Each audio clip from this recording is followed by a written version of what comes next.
Hey guys, welcome back to my channel and welcome to a monthly roundup. We are rounding up the month of June and there's quite a bit of items I want to update you on, as well as some favorites for the month. Ironically, there's no empties this month. Like, I'm this close to finishing a few skincare items, but there aren't any empties. So we're gonna skip that part. I want to start with a few favorites and let's start with skincare. I have finished last month my cleanser and I started on a solid cleanser. I never tried a solid cleanser before. The one I had was sent to me by Good Molecules and it's the Clarify and Cleanse bar.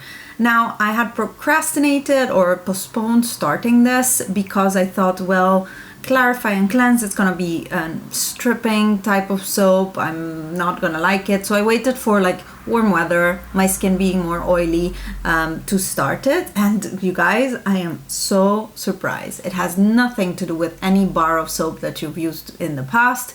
This new generation of solid cleansers, you have also solid shampoo and conditioners and things like that. They are so gentle. Like this one, it's so gentle. It foams really nicely and easily. It feels like a creamy foam in your hands, and so it feels also on the face. There is no stripping, there is no pulling, no drying of the skin. I was so surprised.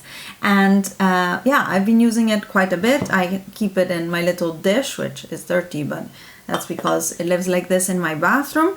And it's great. I don't know why I never tried anything like this before, but I had tried like the Lush body soaps and stuff like that, but those were nothing like this. Like, this is really gentle on the skin. It does a good job at washing off my face. It's really quick to use. There is no packaging. It seems to be lasting quite a while because this is now a bit more than a month that I've been using it, and yeah, just really impressed. And they have this one, and then they also have the Hydrate and Cleanse bar. So I can imagine that if you are even more worried about hydration or wanting to nourish your skin more, you could try that one. This Clarify and Cleanse, they say it's 90 grams, free of soap, sulfates and parabens, and it's made with a pH balanced blend of cleansing and soothing ingredients, washes away impurities from face and body to leave skin clear and even, never tight, irritated or dry. I agree, and I really like that they have a soap-free cleanser that lathers so well, because I like a lather, I like a foam. And usually you have foam cleansers like in the pump that are mechanically becoming a foam, and this one right here, usually it's the soap that makes the foam. So I'm really impressed. The key ingredients are salicylic acid, tea tree oil, kaolin clay, and cocoa powder. Cocoa powder? It doesn't smell like cocoa. It smells pleasant, but I don't know. It doesn't smell like cocoa. It's suitable for all skin types, great for combination to oily skin. So that is that. I am really impressed and yeah, happy to be using it. Actually, this is something I would definitely repurchase. Also from Good Molecules, and it's something that has come on these videos before, but I've been using it again because I felt the need to, is the Good Molecules Pineapple Exfoliating Powder. This one contains fruit enzymes, vitamin C and rice powder, and it's a powder exfoliator, and you mix this again with a little bit of water and apply it on your face and you wash it off. You don't really have to leave it on. I don't leave it on. Mix with a few drops of water to form a creamy foam, and massage into the skin and rinse. No, you don't have to let it sit, and I indeed don't use it like that. So it's really nice. You need the smallest amount. Like, this is a huge glass bottle, by the way, and you just pour it in your hand from a hole in the bottle. Really good. What I use it for is that I find sometimes I get like little bumps on under my skin or on my nose. I get my pores get a bit clogged, or they're called sebaceous filaments actually, where they come a little bit on the surface and you feel it a little bit bumpy. And I use this to exfoliate a little bit more in depth than what I normally do with my evening toners, because those I use every evening, either a BHA or an AHA, but they don't, I don't know, they're much more gentle, they're much more maintenance than a treatment for something. So really been loving these. Both of them have been gifted to me by the brand. Now let's move on to makeup.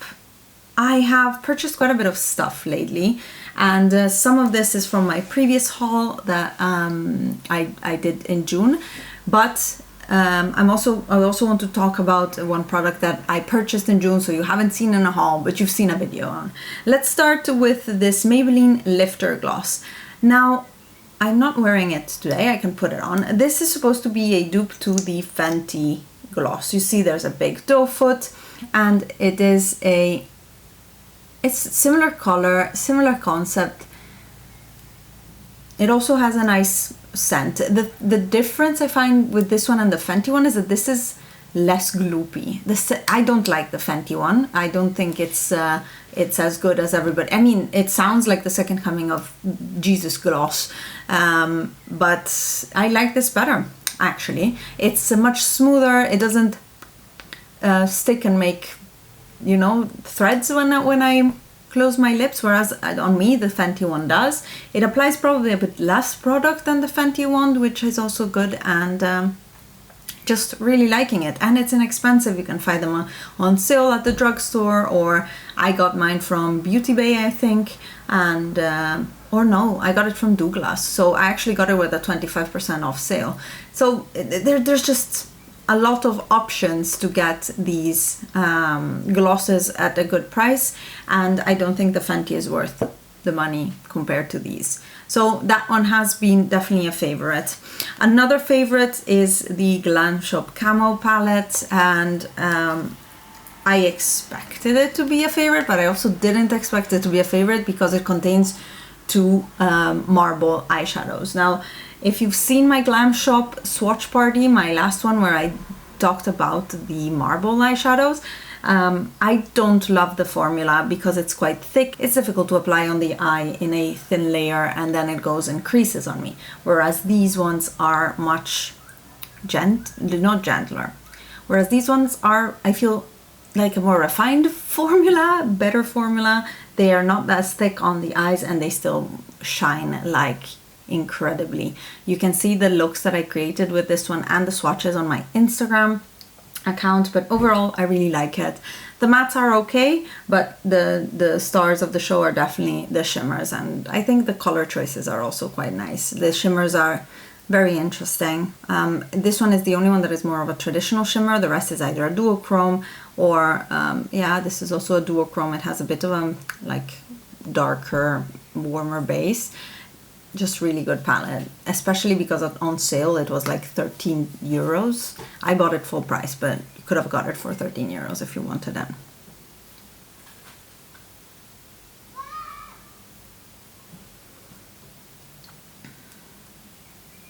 Next up is the Makeup Geek angled stippling brush. This is now dirty because I use it to apply my foundation.